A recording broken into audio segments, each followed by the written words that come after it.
Овој споменик го подигнаа почитувачите на ликот и делото на Мара Бунева за време на викендот, но ќеска некој го искршил. Па, коментар ваш, што мислите?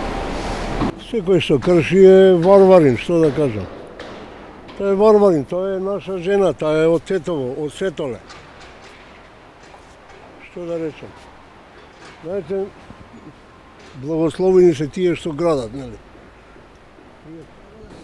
Па не е окей да се крши, ама не е поставено од нашата држава. Ако е поставено од наша држава, да се почитува, да не се крши. Кога идеме ние кај Јане Сандански цвеќе да носиме, за поставување цвеќе по проблеми имаме. Така да беше од нас поставено, окей, вака доаѓаат луѓе од надвор. Може утре германци да Хитлер да го постават овдека и шо? Да не го кршиме, па така е. Во принцип не сум за вандализам. Има и други начини да се решава. Во принцип, како граѓанин, не сум за вакво нешто. Немало потреба, ама. Фала Богу дека немало потреба. Се што те... Па се што... Тоа душе некој другачија мисли.